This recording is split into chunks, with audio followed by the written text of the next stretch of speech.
Mabuhay Pilipinas! Maligayang pagbabalik dito sa aking channel, pero kung bago ka lang, pasuyo ng like and subscribe. Salamat agad. Ngayong araw ng Martes, July 30, 2024, mga kababayan, update lamang po tayo dito po sa binabantayan nating low pressure area. Ito po ay huling namataan sa layong 335 km of North-East Bayan, Batanes. At inaasahan po na ito po ay tuluyan na pong lalabas ng Philippine Area of Responsibility o kaya naman ito po ay tuluyang malulusaw na. Pero kung makikita po natin dito po sa ating weather system ay meron pong nagbabantang dalawang low pressure area o cloud cluster na posible pong pumasok sa ating bansa. Medyo malayo pa lamang po ito pero sana nga ito po ay bago pumasok ay unti-unti na pong malusaw upang hindi na po tayo kabahan kung ito ba ay magiging ganap na bagyo. Samantalang patuloy pa rin po nating asahan ito pong epekto ng southwest monsoon o hanging habagat dito po sa western section ng Luzon. Kaya asahan po natin mga kabayan na ngayong araw po, pagdating ng hapon at sa gabi, asahan dito po sa may Ilocos region, Benguet, Zambales, asahan ang pagkakaroon ng cloudy sky with scattered rain shower or thunderstorm. Posible pong pagkakaroon ng pagbaha and landslide. Samantalang dito naman po sa may Metro Manila, the rest of Cordillera Administrative Region, kasama ang Tarlac, Pampanga, ganun din ang Bulacan, Rizal, Cavite, Batangas at Occidental Mindoro, asahan ang pagkakaroon ng bahagyang maulap hanggang sa maulap na papawirin na may kasamang manakanakang pag-ulan, kulog at kidlat.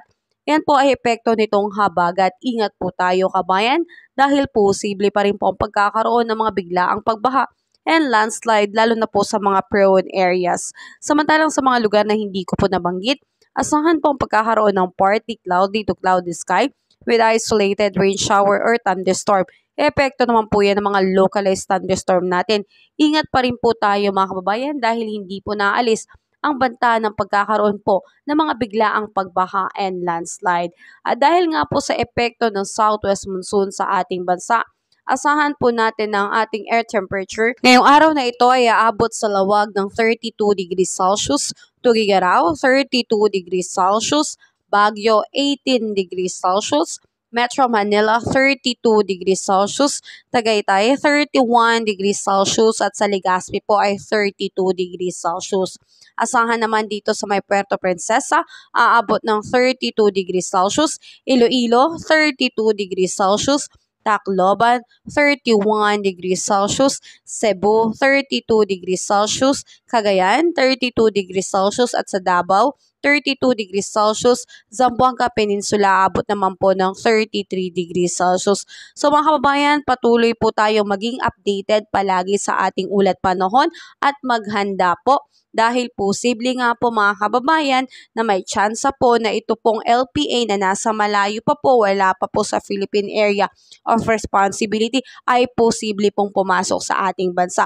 Pero samahan po natin ng dalangin ngayon pa lang na ito pong mga nagbabanta na ito ay tuluyang pong malusaw bago pa man po umabot sa ating bansa o sa PAR. Kaya patuloy po tayong mag-ingat at magtiwala lamang po at patuloy po tayong magkaroon ng positibong pananaw na tayo po ay makababangon lalo na po dito po sa epekto na naging bagyong Karina po. So ingat po tayo mga kabayan, have a safe day po sa lahat. Kabayan, kung nakatulong sa iyo ang video na to, huwag mo namang kalimutang mag-like and subscribe at pasuyo na rin po, pahit na rin po ng notification bell para updated ka sa mga susunod ko pang weather update. Muli, maraming salamat, ingat, God bless po kabayan.